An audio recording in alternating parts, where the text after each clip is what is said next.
Well, good morning, everyone. I'm Don McMahon with FlyCloud Consulting. I will be your host today of all the hosts. I have some distinguished guest speakers with me. Matt Schlegel of Schlegel Cascade, Alex Rader, Phoenix 2.0, IT Without the Drama, and Stephen Dobro with Primark Benefits, retirement plan expert who will tell you about all the retirement stuff you had no idea about. So we're going to get into it. We're going to have a quick introduction by the co-host. You guys want to give your intro? And you bet. I'll start off. So thanks, Dawn, so much for the opportunity to speak with you today. So my name is Matt Schlegel. My company's Schlegel Cascade, and I will be talking about cost reduction in the pandemic world in a little bit. So thanks again. Hi, everybody. I'm Stephen Dobro, president of Primark Benefits. I'm a retirement plan expert. What I do for folks is take tax dollars you would normally send to the government and instead find a way to put it into a retirement plan. You've heard of a 401k plan, you've heard of an IRA. Those are just two of 24 different types of retirement plans that you can have, and Primark Benefits will help you go through the maze of those plans and find the right ones for you. Okay, good morning, folks. Alex Rader. I'm with Phoenix 2.0. We're a full-service IT consulting and management firm. Our motto is IT without the drama. And we manage all day-to-day IT functions for small and medium companies here in the Bay Area, ranging in size from SMB to lower middle market and some departments within enterprises, and have a lot of actually clients that are not-for-profits as well. I see some of our nonprofit aficionado members here on the webinar. It's good to be with all of you to talk about this important topic, both IT security and cost savings in the COVID-19 world. Thank you. Excellent. Well, here's the layout for today. We're going to go through very tight presentation: sales management, expense management, information technology, retirement planning, followed by live Q&A at the end. And you'll have a chance to ask any of the panelists anything you can think of that may be more specific to your situation. Before we get into that, we're going to do a quick poll. And let me get to the polls. Okay, I'm going to launch the polling. You guys vote once, and then we'll share the results. We'll also make the poll results available. They'll be summarized in the slide deck at the end. So if you're not so fast taking notes.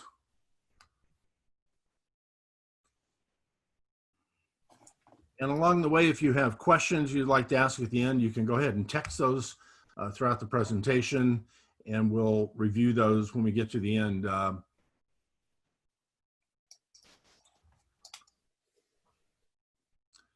I know you guys can't see the questions. Hopefully I'm waiting for votes here. Let's see. There we go. The votes are coming in. And this is safe voting. This is a no contact voting operation we're running here.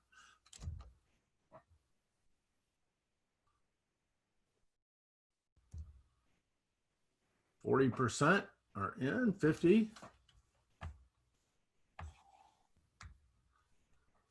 And Alex has checked this morning. We don't have any attempts to hack into our polling by the Russians or the Chinese. Is that right, Alex? You're still safe? Not that I'm aware of. No. Okay. Well, we're counting on that. Yeah. Well, we normally wouldn't know until it was a little too late. That's how these things work. So. You never know how far their reach goes, right? All right. I'll give you guys about 15 seconds for anybody who's still pondering some of the questions.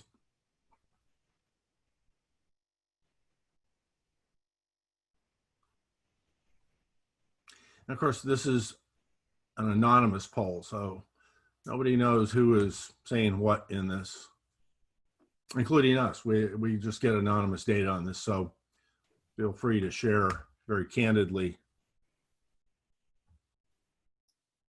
Okay, I think we're going to call it end of polling. Have a look at the results.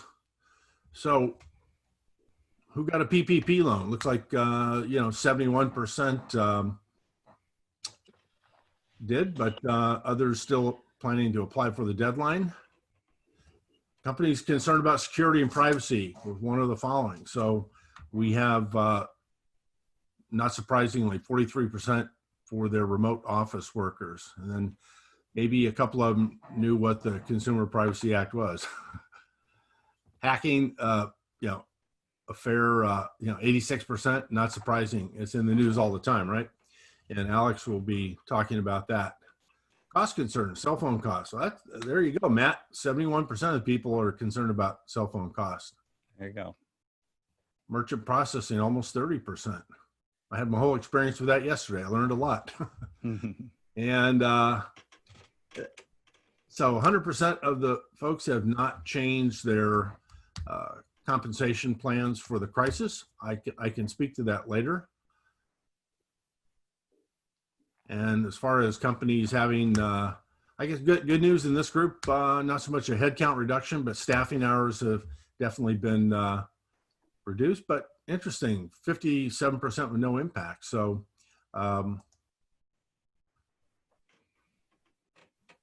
now, I thought I shared, you guys didn't see the percentages I was talking about? Because I thought it was shared. I can see it. Okay, but no, but when I was talking, did you see it? Because I thought I shared it. But. Yes, I was able to see it. Okay. Correct. Well, good. Let's, as Chris Como says, let's get after it. All I got to do is make the. There we go. Sometimes the controls on the webinar, they're different than when you're running your PC. So we always start out with some famous quotes. I like this one. A goal is a dream with a deadline. And we joke sometimes in sales that, last year's record is next year's quota. And often that's true. That's where we get the dream with a deadline. But having said that, it's kind of interesting. If you're one of those companies, one of the owners that you're not quite sure you're getting your money's worth from your sales team comp, it might be due to some of the common problems. And one of those is quota. We find that in a national survey we've done with companies of this size all over the country that, 60% of companies don't assign individual quotas. And I've had clients, in fact, where it was 100%. they had no quota for the whole team, and as hard as as a VP of sales, it's kind of hard to believe. I've lived with quotas my whole career, so I scratched my head. Why don't you have a goal? And so, a variety of answers, but a goal is a good thing. 90% of the companies have decided they don't have a comp plan that incents the behavior that the company wants, and that part of compensation is really a bit more art than science when it comes to figuring out how to manage that. Another factor telling you that perhaps you're not happy with your comp plan, do you have more turnover that you want? There's two ends to the turnover. There's too much turnover, and sometimes there's not enough turnover. And I don't say that lightly. You say, well, what's wrong with that? Well, I had one client I talked to a few years ago, semiconductor business, and the sales team was making great money. Nobody had left, and they were all making large six-figure salaries. And of course, nobody left. There was no quota, and the CEO was talking. He was so distressed because he was having, they weren't getting where they wanted to go with their revenue. And a quick look at the comp plan said, well, you don't have a goal. The guys, they show up, they get paid, and so it wasn't surprising. So one of the other factors we look at in comp plans, how often are plans changed? And these are some stats again from a study that was done just last year, and the right number is changing the plan annually. Now, with something like COVID, that is we hope a lifetime event that would precipitate a need for a change mid-year, and many companies have made changes for that. But in general, you don't want to be changing the comp plan midstream. It does not produce great results when you change things up. So usually beginning of the year is the right time to do that. Other issues that you find in comp plans, cost factors. People don't really think, what's a comp plan cost? There's a lot of costs built into how your comp plan is built. Your admin resources, IT issues. Sometimes people create plans with reports that cannot easily be extracted from their system. You have overpayments and errors when you have something too complex. Again, you'll have lost revenue with Salesforce turnover. I had one client that suffered 80% turnover in their first year of sales reps. And it was both a comp plan issue and also it was a kind of a management issue. The guy in charge of that program had no metrics tied to things like, like P&L. So average cost of losing and replacing a sales rep in the Bay Area, it's over $100,000. I mean, it depends on how long you take to recruit somebody. You have the lost opportunity cost when somebody leaves. You have the recruiting cost and management time and training. So turnover, especially turnover of people you don't want to lose, can be very expensive. And that company had not, planned for that in the plan for the manager. But I fixed it. And so leaving there, they didn't have that problem. So what's a successful comp plan look like? Boil it down to really kind of 5 things. You want the plan to be a win-win for the company and the individual. You want to incentivize the behavior you want to see. And again, that's where it takes some finesse to make sure that happens. You want it to be easy to administer and understand. I've had clients where literally the sales team would spend 5, 6, 7 hours a week trying to calculate how they were doing on the comp plan. That's not good use of the sales rep's time and not good for the company. So complexity can add cost to it. And then you want the appropriate balance between salary and variable commission. I tend to balance that based on influence on the sale. In a typical outside sales rep situation, our ideal goal is 50-50, 50% fixed and 50% variable. That's typically made up of both commissions and quarterly goals that we use KPIs for generally. If you have an inside salesperson, they have less influence on the sale. That may be an 80-20. They don't have as much influence, but you still want them focused on the outcomes for sales. So business development roles, again, it all depends. So the more influence on the sale, the more they make, and 2, the more variable they would have in their plan. And then a key thing not to be overlooked, you want to reward the top performers. So when you get to your variable compensation, you want to be tying that variable compensation not only to individual performance, but also departmental performance and overall company performance, different ways of doing that. But what you don't want is a plan where a couple of people are laughing all the way to the bank and the company is in the red. So you want a balance that gives you a bigger picture goal. You get some team goals in there, but clearly the most important thing is that everyone has to have individual goals, be individually accountable. And with the right plan and the right structure, you get the teamwork. The wrong plan, you can find that you can have really pretty much cat fights every week with people fighting over things because it's not set up properly. Predictable behavior. Salespeople will spend time on the products and accounts that make them the most money. And I'll add to that also salespeople, smart salespeople, will tend to gravitate to what's easier to sell. I mean, why sell the hard thing? Now you as an owner of a company may have a new product typically that is more challenging because it's new and you'd like them to spend time on that. But unless you incent the behavior, is it worth the extra time on that new product? They're going to gravitate to what is easy because that's how they optimize, that's how they maximize their compensation.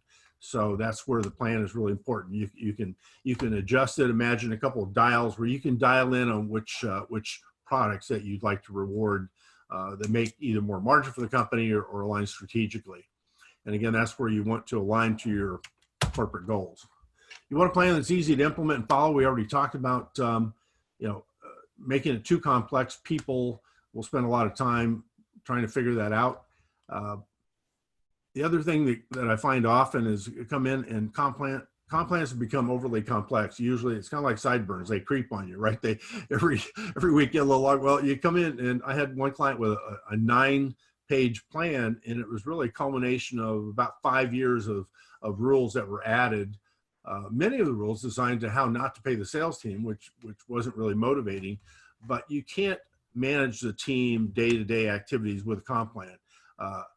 the right kind of comp plan will set the goals and will get them to go out and do the things you want them to do. But again, you can't and some companies get in the side, well, let's have them do this, let's have them do that. So that's how you get a very complex plan that is really not workable. But it should drive their direction, and it should, help them prioritize what they do when they get up every day. You want to look at the big picture. Again, is your performance up or down? Client retention. I look at, it's good to look at a lot of metrics. Sometimes companies don't. What is our percentage of, new clients versus old clients? What's the trending? 1 year never tells you a story. I always like to look at trending. What's it look like in 3 years? Have we grown the account base, or has it been going downhill?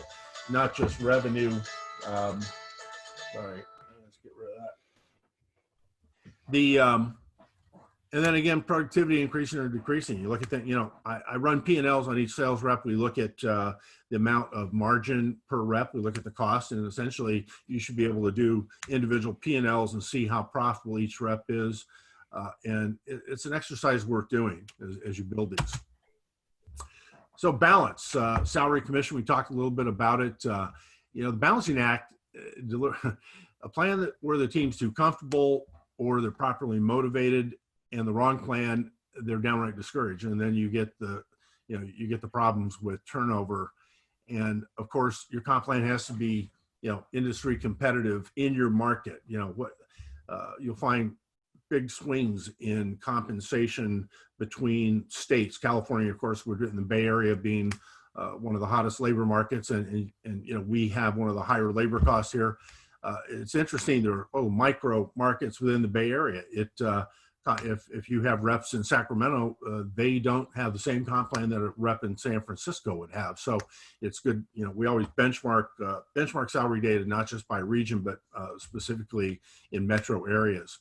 Again, you've got to look at having a goal, the annual growth. What's the growth you need to be profitable, hit your numbers, clients. So all of these should be built into it, and all of these are opportunities. Some of these are, for example, the mix between new products and verticals.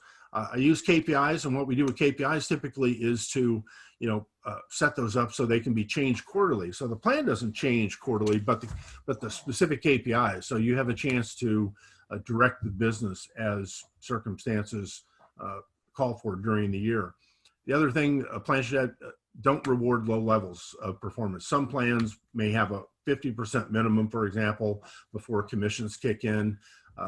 One plan I saw was 90%, which is, that was too lopsided. Yeah, you had to hit 90% or you didn't get commission. The problem with that is that if the quota was reasonable, that might be okay. But the other thing, you can have a beautiful comp plan with all the right stuff, but if the quota for the company is out of reach and out of touch with reality, nothing good happens. Reward top performers. Sometimes this is hard for owners to realize that their top sales rep may make more money than they did. So why do you do it? Well, they did what you asked them to do. And if you're doing this, they'll continue to push because that's what they do. And you'll have less turnover. And in this situation, if you're not rewarding top performers, those are the folks that leave. It's the low performers that stick around for a long time, and companies don't think about, people that leave aren't the low performers. First people to leave will be some of your best people. That's why it makes it especially challenging, and the cost of doing that. And of course, when you're paying, when you have the right comp plan like this, and the people that perform are being rewarded fairly, it makes recruiting a lot easier. And today, on a short prezo, that's all I can tell you about it today, but there's a lot to it, as I think you can see. We're going to move into expense management. And Matt, you're going to run your own screen, right? All right. You want to? You should be able to drive it. Fantastic. And should be able to see it now. We can. Awesome. Thanks again, Don, for putting this together, and for all the participants today coming to hear us speak. I really appreciate it. And so let's get into it. We're going to talk about what's going on in the expense management world, in the pandemic world. So what gets measured gets improved. The cost categories that I and my team like to focus on are categories that are particularly challenging to really dig in and figure out where the excess margins are built into the cost structure. And then we use our particular expertise in each of the areas to dig that out. My background is in engineering. I was an engineer and engineering manager for over 20 years. So measuring things is just built into my DNA. So getting into the cost reduction business was very it was very comfortable for me, but very exciting as well, because there's just so many opportunities to use analytics to understand where the excess cost is, and then go and get that out for our clients. So the three categories of cost reduction I'll be reviewing today are cell phone cost, small parcel fees, and merchant processing fees. In each of these categories, we tend to find that our clients, when we go in, are overpaying by about 25%. So, that's the opportunity for savings that we see. And the reason why people are overpaying is because it's so difficult to understand where that hidden cost is buried. And so having insider expertise like we have and we bring to the party for our clients, we're able to go in and figure that out and help them reduce those costs. So, and in each of these categories, we're seeing an impact by the pandemic, and I'll be overviewing that as well with you. So let's start off with cell phones. I noticed that quite a few people on the poll had an interest in cell phones. So we work with companies that have usually between 50 and 1,000 cell phones. So that's kind of our sweet spot.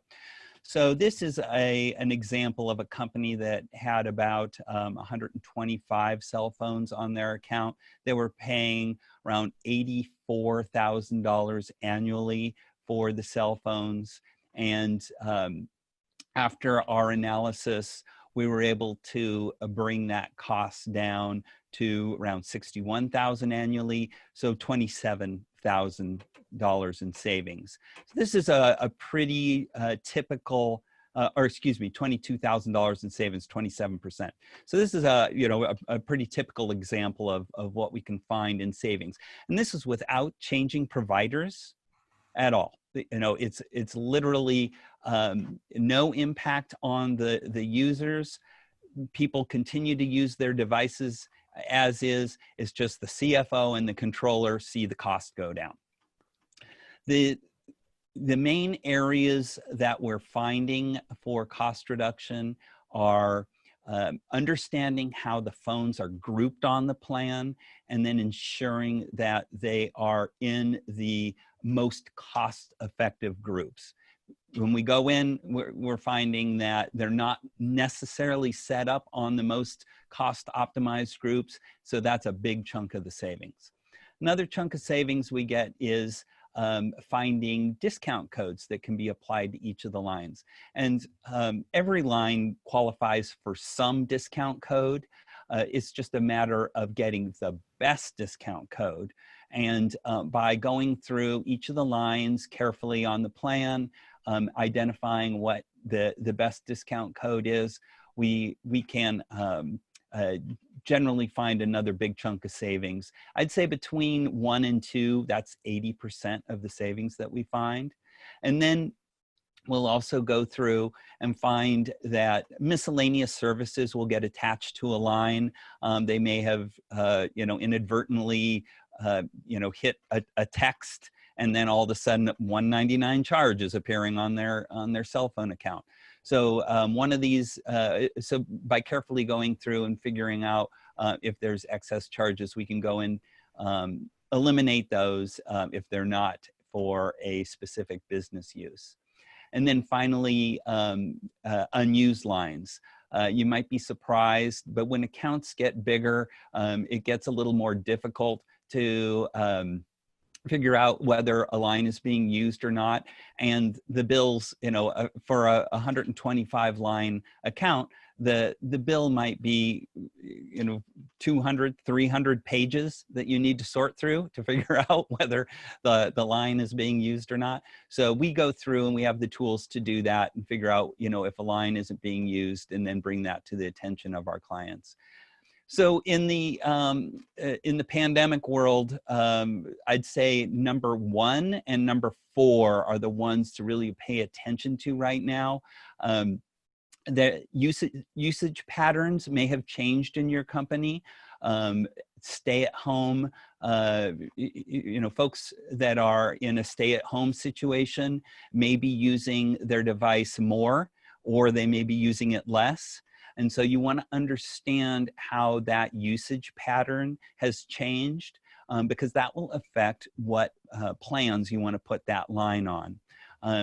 Also, if a line is being used for data and the employee isn't in a place with access to Wi-Fi, then you might start to see extraordinary amounts of data usage. So you need to have a look at that and figure out what's the best way to minimize data charges by either getting Wi-Fi for that employee or putting them on a plan that is more cost effective for large amounts of data.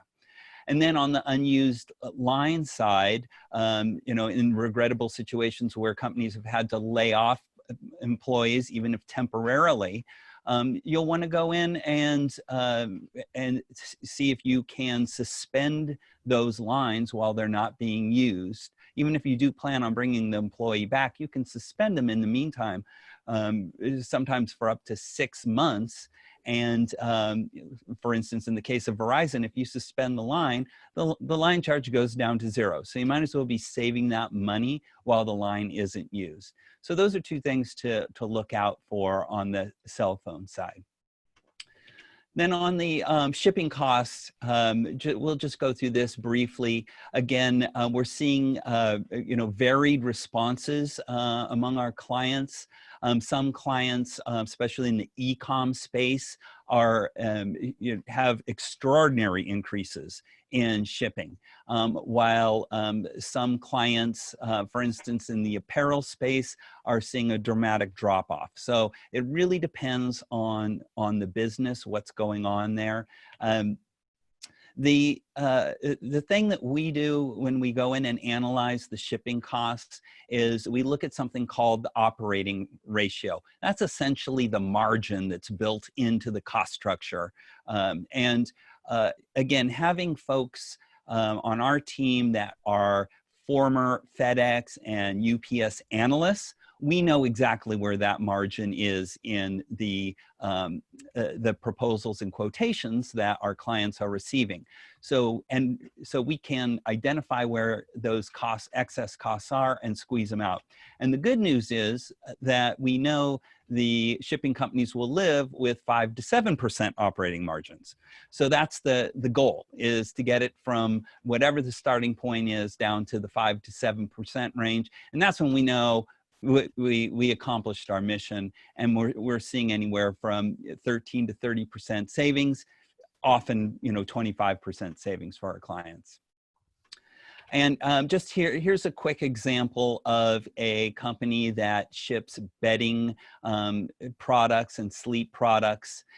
They had annual shipping costs of $6 million, and we were able to bring that down to $4.2 million for $1.8 million in savings, annualized savings. It's 30%.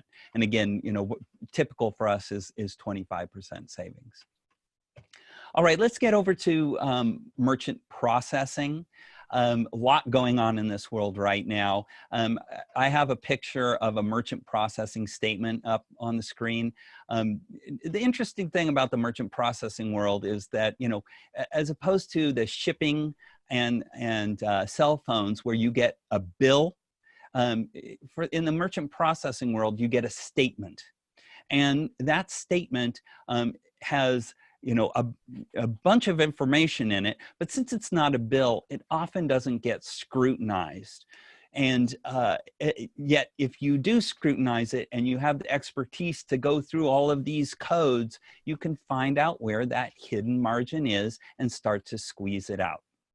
So here's an example of a client that had annual fees of just about $100,000 a year, and we were able to bring that down to 57. So this was a more dramatic case where we had around 43.7% savings for this client, and this was a client that was using QuickBooks. They wanted to stay on QuickBooks. QuickBooks tend to have higher processing fees.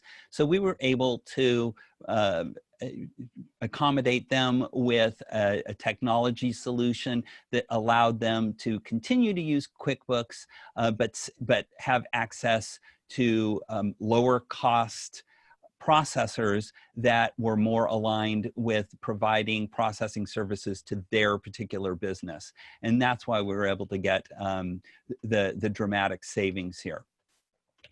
The big areas for cost reduction that we're finding are the interchange rate optimization. We go in and look at any commissions that are built into the cost structure and minimize those. We're looking at fees that may be applied to the account, and we're looking to minimize or eliminate them. And then finally, we look at downgrades. So that's when a card is there's the best rate that the card can transact at, but if for some reason there's inadequate information entered into the transaction, it gets bumped up to a different tier. That's called the downgrade, and then the rate goes up for the merchant when the money comes out of their bill. So we in the pandemic world, the things that you want to pay attention to are in the rate optimization world is if the nature of your business is changing and you're getting more or less business, and that business is coming from a different demographic, then that can change the way your rates on your account. So for instance, we had an example where they were doing mostly business to business transactions using commercial cards. It switched over. Once the pandemic hit, the business to business dropped off, but a business to consumer business picked up, and now they were transacting more on consumer cards. They have different rate structures, and so that changed the nature of the processing. So that's an area where you want to go in and look and make sure that if you're processing in a new way or a new set of customers with a new set of cards, to make sure that those cards, the rates on those are also optimized. And then, and the same thing on the downgrades. If you're used to transacting in a certain way with a certain set of customers, but now you're switching over to a new set of customers and they're transacting in a new way, then if you're not set up correctly for that new set of customers, you could be incurring excessive downgrades. So if you're seeing transitions in your customer base, then I would say those are two of the things that you really want to pay particular attention to. And then, you know, the final thing that you'll want to be careful of is that as we go into a recession, the processors tend to become a little more cautious. And so you just want to be aware that as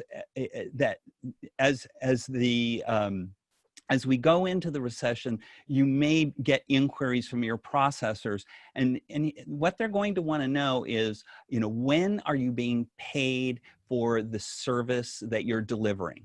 Like, you know, if you're in a restaurant, you know, you eat a meal, the service is delivered, then you pay for it, right?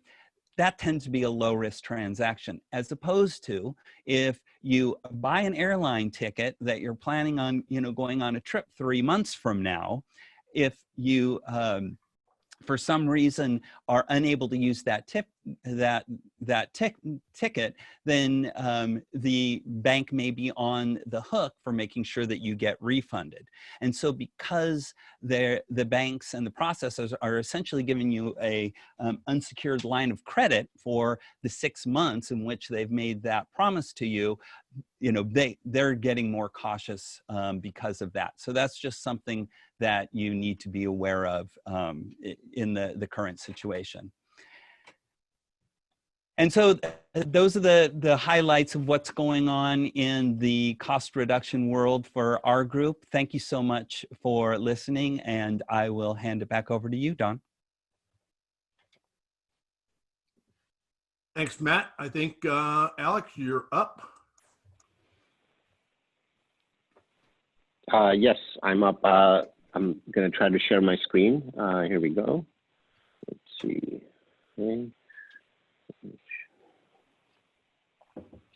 Okay. All right. Well, it's good to be with all of you. I've already heard some really good stuff, so exciting.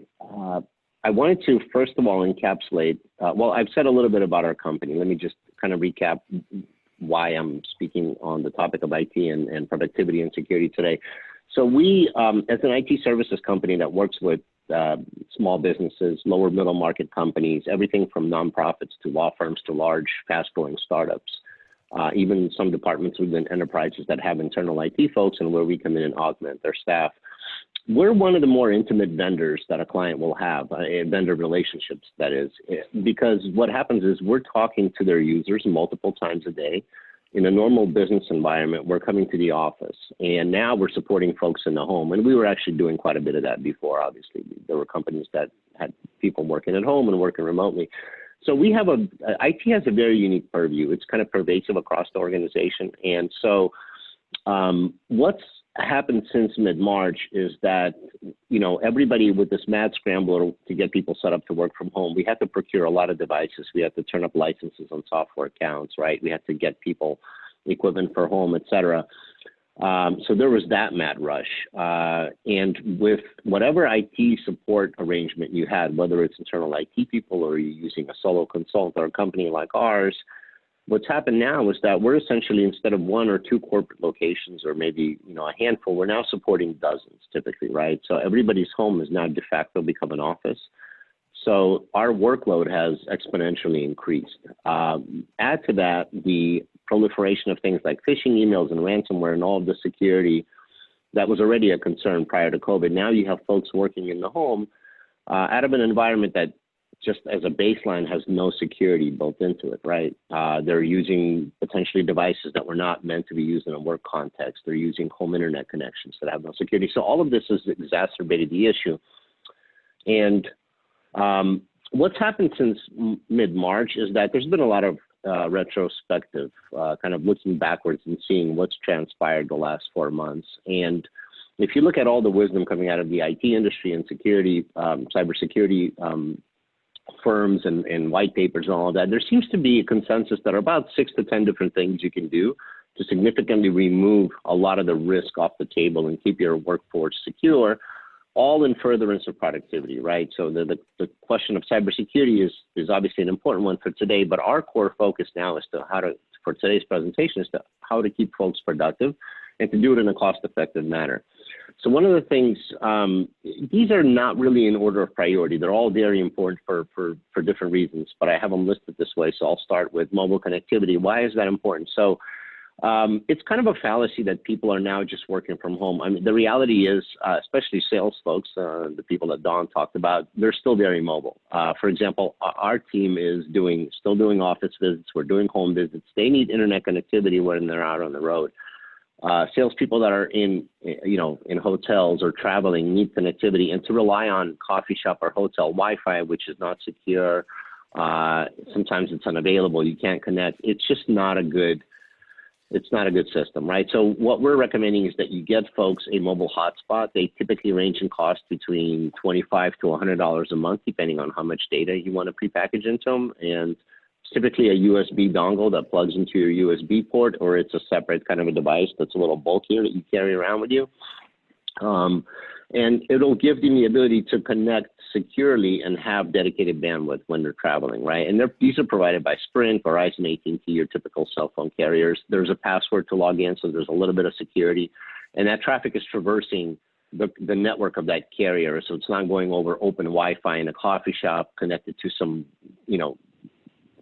residential grade router, and it's going God knows where. So there's a little bit of control there.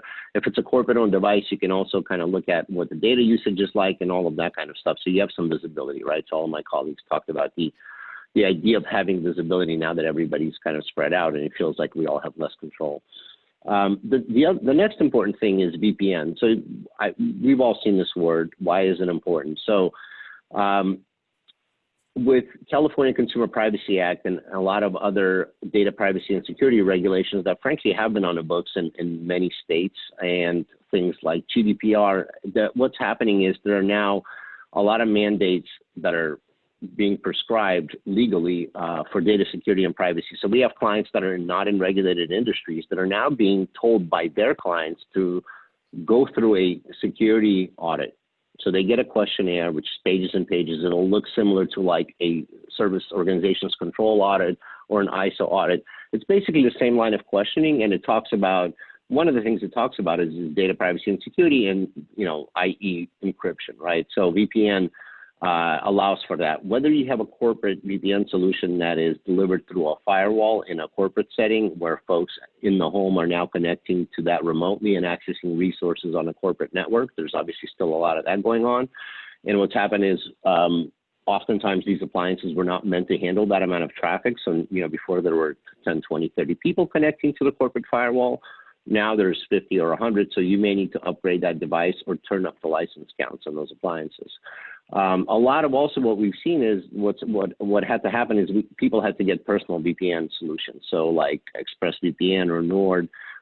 Without delving too much into any one of those, Don has a newsletter that actually went out on Tuesday where I have a detailed blog with specific recommendations for vendors and costs, and that gets very detailed. But for our purposes of the presentation here is to say that you should really have something in place, whether it's through the corporate network and a firewall-based VPN, or a personal VPN product that they can buy for themselves and you as the employer would reimburse. And even if the employer is not going to reimburse you to the extent that you're a personal user, it's a good idea to have, so that, if you're using another machine that you don't typically use, you can, if you want to browse, go to your online banking system, or even email, which is, we'll talk about that, very private, sacred, should be seen as that. You may want to access that traffic through VPN and not through a kind of an open internet connection. Email security and productivity. So email is considered the keys to the kingdom. The reason I say that is if bad guys get into your email inbox, they can do that because you're using the same password in multiple places, and that password has been compromised in a breach, and they now go and do what's called password spraying, or try to use that password because they've located you somehow in a different setting and log into your email inbox. They can lock you out of other things. They can turn off multi-factor authentication or intercept the second factor. They can do things like set password reset prompts to themselves. They can redirect emails. They can send out emails from your inbox to people in the organization, which will look like they're coming from you, asking you to do a wire transfer. We've seen that happen all the time. So email is sacred. It's kind of both corporate and personal. The way we help clients protect email is that we recommend that they get some sort of a utility, things like Mail Protector or Proofpoint. Most of these will be agnostic to whether they bolt onto Office 365 or Gmail, but what they do is they basically sit as an intermediary between the mail store that's being hosted by that mail provider and your network or your personal inbox. And they basically filter emails coming in, they do spam filtering, they do archiving, they can do email quarantine and backup. So it's just an added layer of security specifically for email in your inbox. The next thing in line with this notion of defense in depth, so at every step along the way, as you're either downloading traffic to your device or you're uploading traffic, whatever it is that you're doing, whether you're accessing file sharing, emails, you're sending documents, filling out forms online, et cetera, you want to have something on that local machine, it's an antivirus utility. Now they go by really fancy names like Next Gen Antivirus or anti-malware. Some of the popular vendors in that space are CrowdStrike and Cylance and Webroot and SentinelOne. You may be familiar with some of these. Again, they all function very similarly. In the newsletter, I go into some detail about them and the costs. And by the way, I should mention the costs for all these things, they're priced the way that software as a service and cloud services are priced, meaning a few dollars a user a month is typically what you can expect. And few, I mean, it could be $5 to $15 per mailbox per user, et cetera. And that can add up quickly, but it also doesn't require a large upfront investment, so it's very easy to turn these up. It's very easy, like Matt said, to keep an eye on these things and adjust accounts month to month. You typically don't get penalized for that, so it's the cloud pricing model.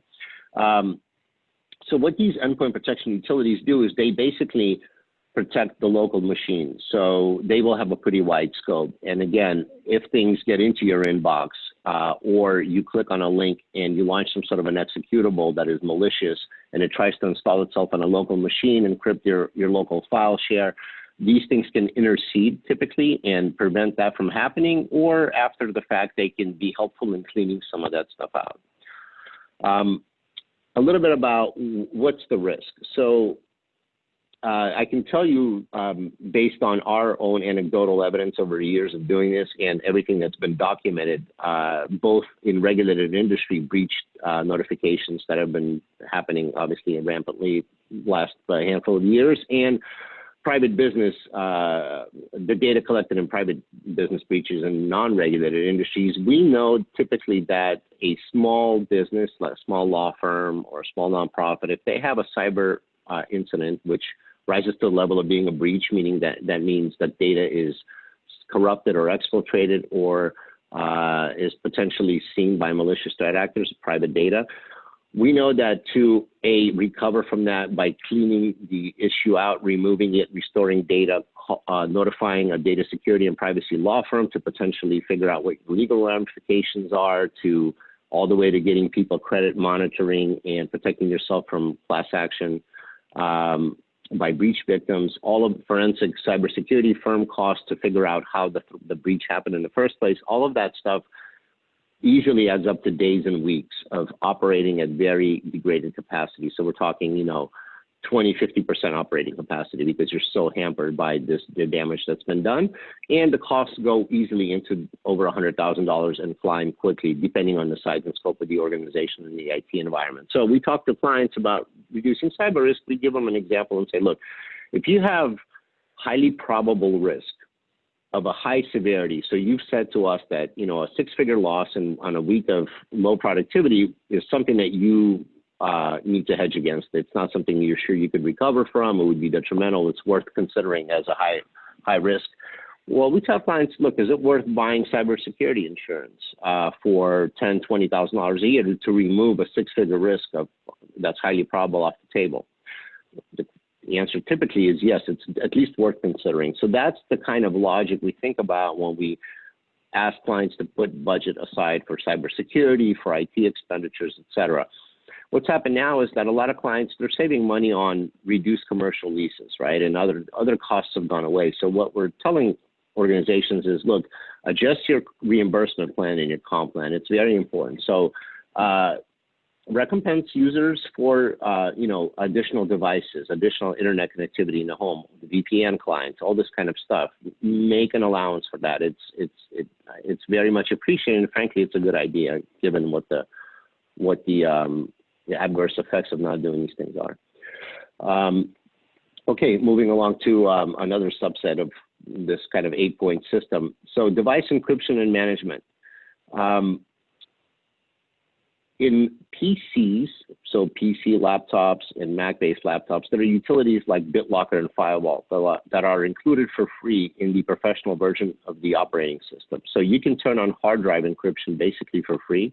You typically need, but like with all these things, you need a little bit of intervention from IT folks. Again, some users that are more savvy can probably do self-service with a lot of this stuff, but it's probably a good idea to have somebody kind of on standby for IT support, right? Whether you can afford to hire a firm or a single consultant. But so encrypting the device on the hard drive on a laptop is key because, again, if you're moving around, if you're a salesperson, you leave that machine in the Uber or in the hotel room, somebody can pop the lid open and just log in because you didn't set a local password or the password to the machine is password, and they can go in there and start, sending files to themselves or copying things onto a USB drive. That's not good.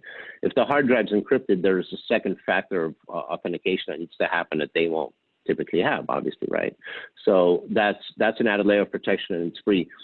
For mobile devices, there are things called MDM utilities or mobile device management utilities, which Matt talked about cell phones, which will separate personal data on that cell phone from work-related data. They will allow access to some things. They will prevent the ability to download apps. They can remote wipe the device, also obviously important with laptops and cell phones. So you can remotely wipe a device if it's lost, et cetera. So it gives you that kind of control. Very important, I think. Home ISP and network protection.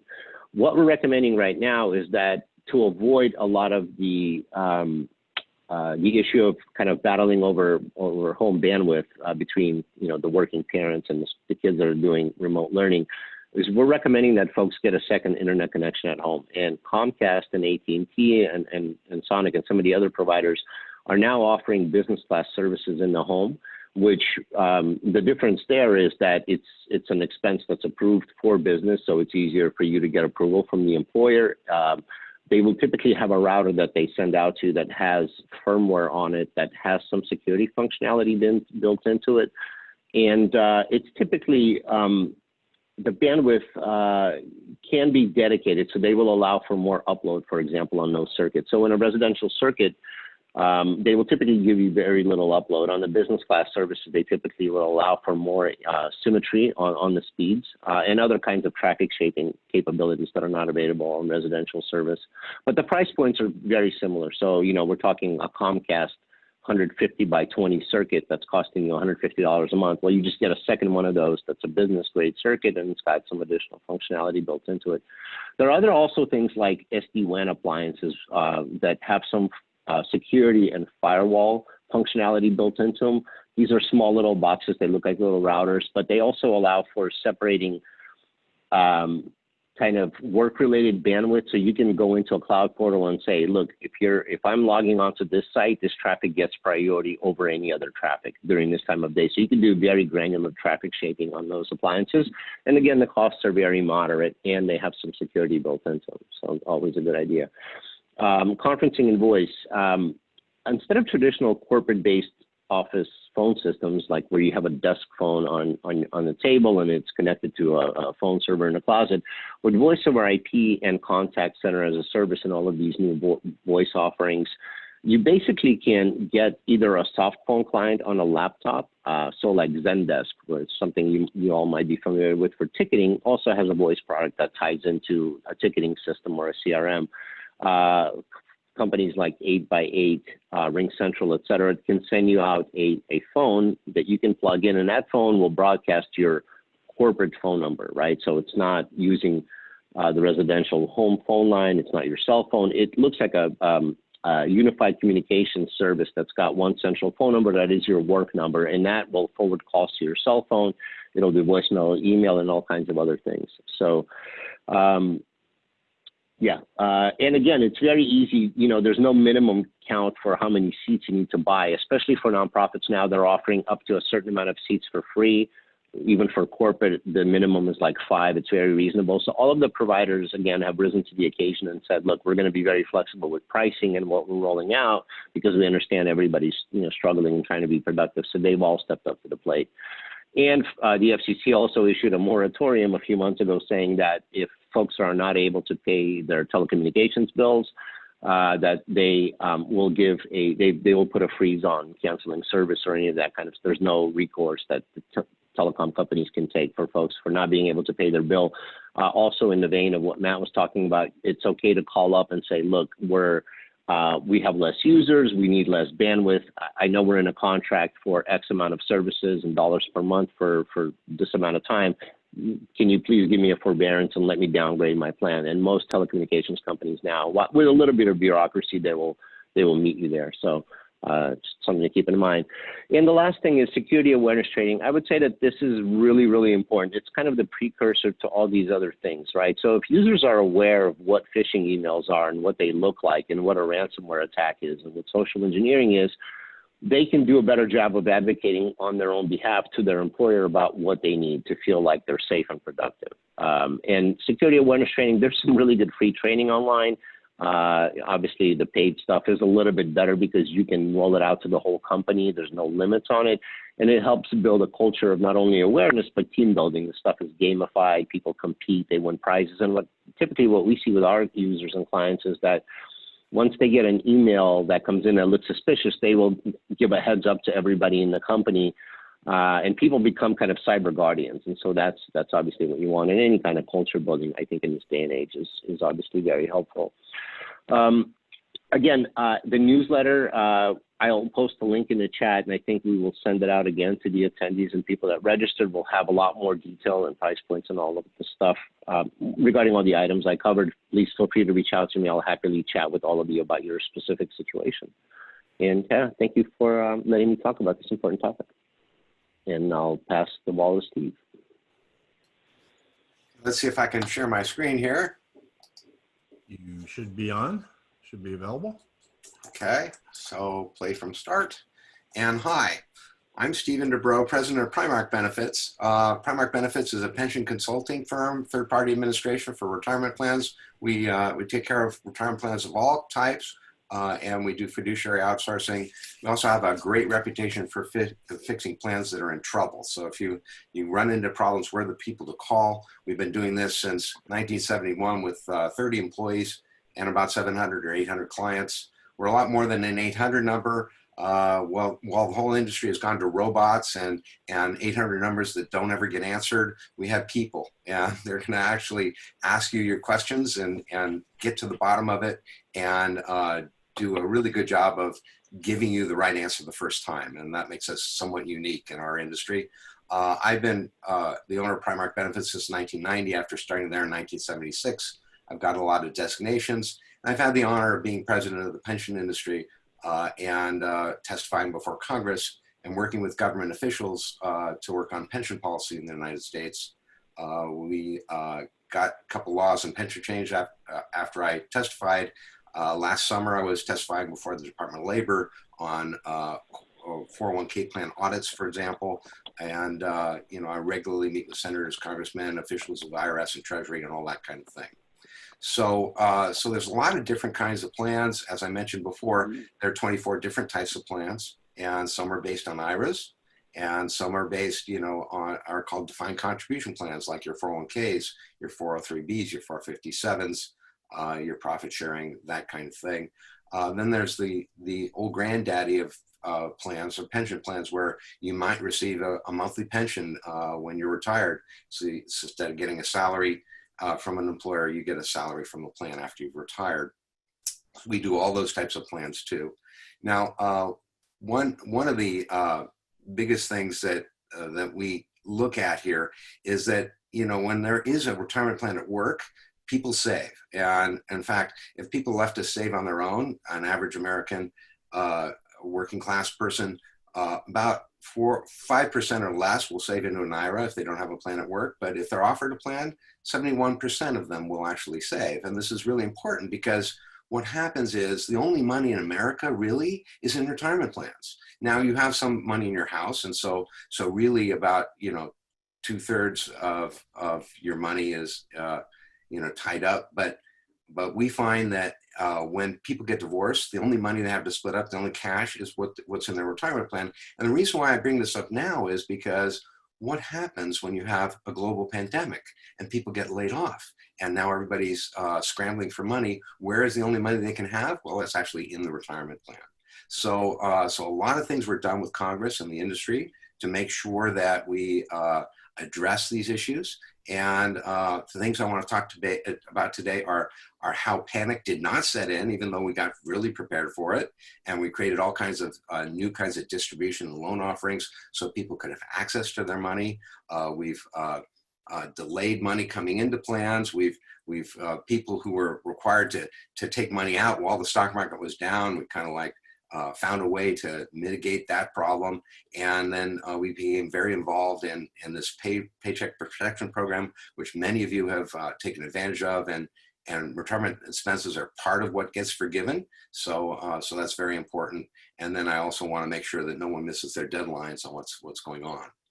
So as we fell into this pandemic thing and people got laid off by their employer because many of them were scared off by the government's desire to have people go on paid family leave and that kind of thing, we were surprised. We prepared ourselves to become a retirement deaccumulation company instead of a retirement accumulation company. And, it's kind of funny. There was no real run on the bank. People, even when the stock market went down, people didn't panic. We got very few calls from people who said, I just saw my account go down by 40%. I'm really worried if it's ever going to come back up. And it did come back up. It came back up in a pretty big hurry. And you didn't have to wait years like you did in the 2008 crisis. So there was no panic, and I'm frankly very surprised. Now, many employers expanded their loan programs so that people could borrow more money for their retirement plan and have better access to it. Many employers also increased their distribution options so that people could access that money if they needed it, because everyone was erring on the side of let's have people pay their rent and buy their food. That's the more immediate need. So what we found was only a small number of participants actually got more loans and actually got more distributions. So we're really kind of like flummoxed by that. Now, there are new kinds of coronavirus loans and distributions. Plans have to be modified in order to make all these things be true, but some of you have IRAs and the distributions apply to those too. But, who is a qualified individual is something the government said, well, okay, if the plan sponsors so agree, we're going to let people access this funds if they, for example, test positive for the coronavirus, or maybe their spouse or dependents test positive, or maybe they've been furloughed, or maybe they've been quarantined, or maybe they've had reduced hours, or maybe they've lost their childcare, or maybe they've had a reduction in pay, a reduction in hours, or any kind of circumstances. There was easy bar to, in fact, they expanded it after a while to say anybody in your household has any of this long list of things, you have the right, if your plan so allows, to go in and grab some money. So the first thing they did was, normally in a retirement plan, the most you can borrow out is $50,000 or half your balance. Well, the first thing Congress did was said, okay, well, now you can take up to $100,000 or 100% of your balance if your plan so allows. And of course, if it's a loan, you have to pay yourself back, but you're paying your own account back. And if you have other loans outstanding, you have a chance to change the amortization schedule so you don't have to pay loan payments the rest of the year, because we know you're laid off or furloughed or whatever. So we'll make that easier for you. And if you get a new loan, you can wait for a while to start paying that back. Then they also said, okay, well, let's offer some distributions. So now, if a plan so allows, and you're somehow affected by the coronavirus, you're able to take about $100,000 out of the plan if you have that much money. And then they also expanded the hardship definition to say, well, California, for example, is a disaster area because of coronavirus. Well, if you're in a disaster area and your plan says you can take the money out.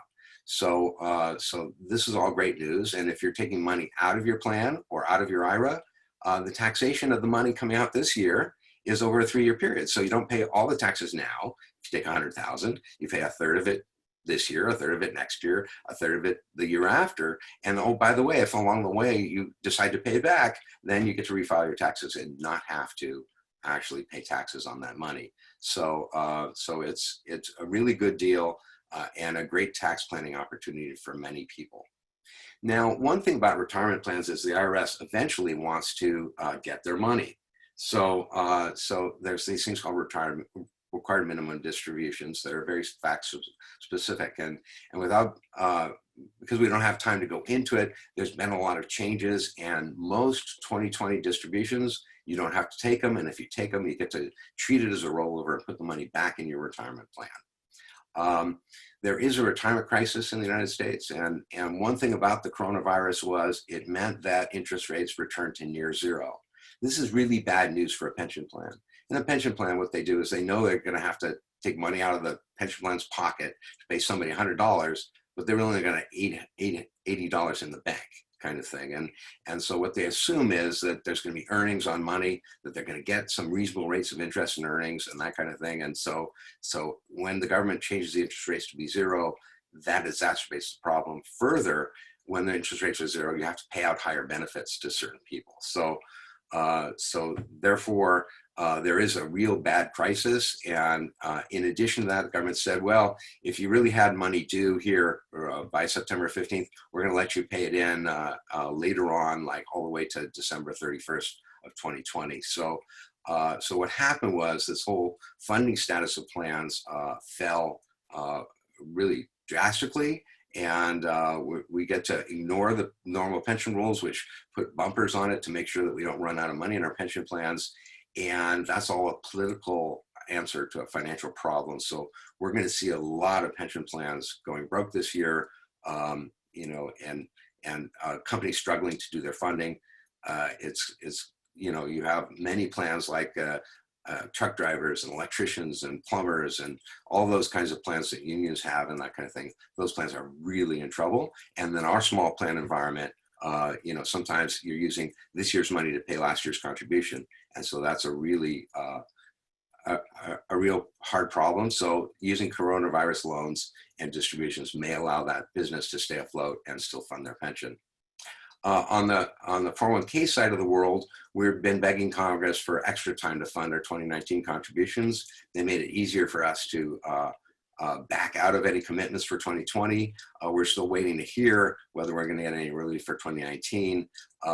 And so far, I'm not hearing anything on Congress that they're sneaking it into the bill that they're working on right now. Now, for those of you that got a PPP loan, if you haven't done it, you should. Anytime the government offers you free money, or if it's not free, it's only costs you 1%, you should say, yes, bring me as much as you like.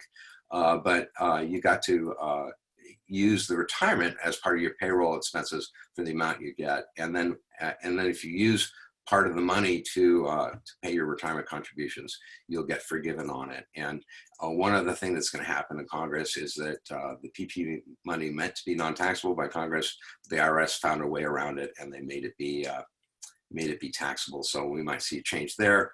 Remember, there's many deadlines, but the most important ones are if you have a retirement plan, file your return by October 15th and pay in your pension contributions by the time you file your return. So one other quick thing to notice, there is one more deadline, and that's September 30th for all of you that have 100 or more employees.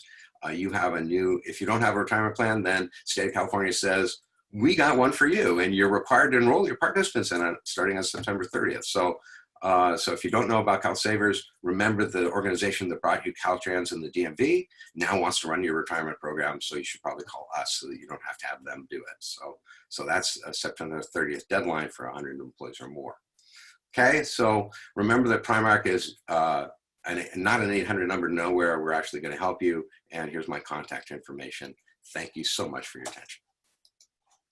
Stephen, thanks. I know we ran a little bit over. People have hung with us, so we'll open it up to Q&A, and I should be able to unmute.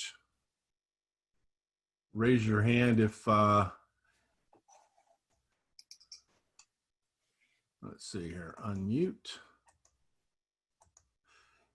Well, sorry we ran a little over today. You can tell we all love what we have to talk about. If you want to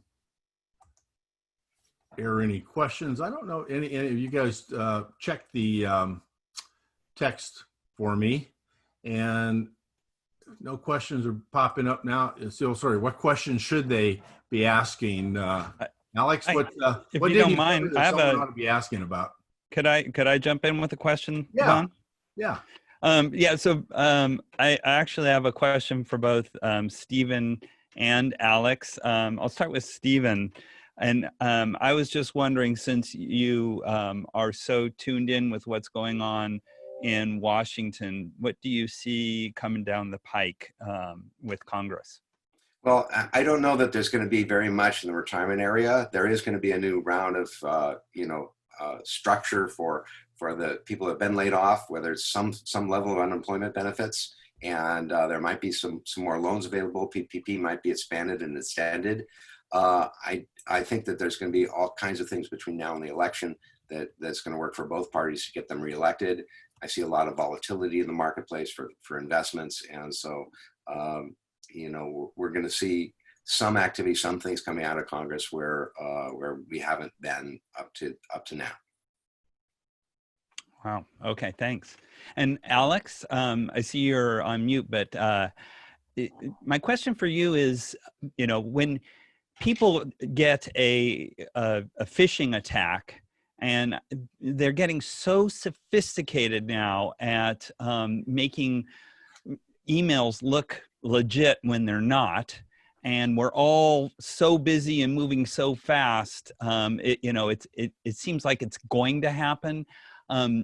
So how are organizations, I assume you want people to report it when they do accidentally hit a phishing email, but how do you encourage people to do that without feeling shamed by having done it?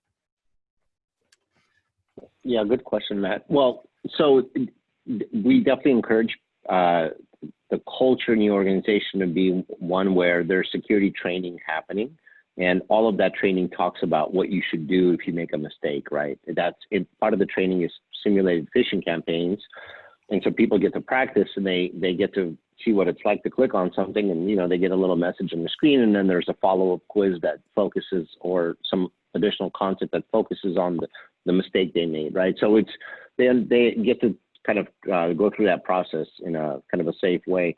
And it also starts with communication from from management and everybody else. I mean, management is not immune from this stuff, so everybody needs to understand that this is a team sport, right? Security is a team sport, so there should absolutely be no shaming, and the onus shouldn't only be on the employee to raise their hand. There should be some protections and utilities in place that will flag something and give IT a heads up when somebody clicked on something or something is being initiated on the network or is running. So there's a layered sort of a response to something like that happening. So. Hey, Alex, one more question. I don't know if you saw it came from Steve Burley, who is a Salesforce implementation consultant. What are your thoughts about VPNs versus hotspots for the mobile workforce? Well, they're not mutually exclusive. I mean, so a hotspot is it's more secure than hotel Wi-Fi or coffee shop Wi-Fi, so it can achieve the same things a VPN would achieve. But it depends if there's a corporate VPN in place, right? So, you can do both. You can go out to the hotspot is just an internet connection. VPN does encryption of the traffic that's passing on that connection.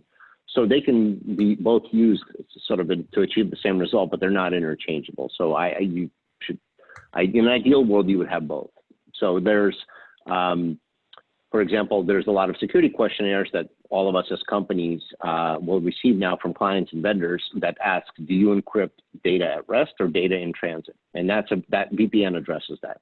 There's nothing in that questionnaire typically that will ask about how do you connect to the internet when you're working remotely. And that's what hotspots are meant for. So they can achieve the same things, but they're not mutually exclusive. I use a couple of the products you recommend, Alex. I have a hotspot from Verizon, which has saved me numerous times where you get crummy Wi-Fi in a hotel, and with the Verizon Jetpack, I get reasonable Wi-Fi anywhere. It's kind of a must-have for connectivity. And ExpressVPN is a product I picked up last year, right before I went to China. And it was highly recommended to be using a VPN in China. And some interesting things happen when you have a VPN. For one, Amazon Prime won't allow you to watch movies on a VPN. But in China, for example, you could not get Gmail unless you were operating through a VPN like that. They just block it off. So some things happen when you go overseas. And as people will tell you, from a security standpoint, China in particular is one of the worst places to go to. You can assume that you're being attacked when you get off the plane, right? Anyway, it's a complicated. VPN is complicated. Yeah, it is. Thanks to presenters, and thanks to everyone who's spent time with us this morning. We will be posting both the presentation deck and a link to the video in about a week once we make sure everything's clean, and you guys will automatically get a link to that. So thanks again, and we look forward to connecting with you on another webinar. But lots to think about, lots of good content. So hope you guys can take a couple of ideas and put them in place when you get back to your office. Again, thanks to everybody.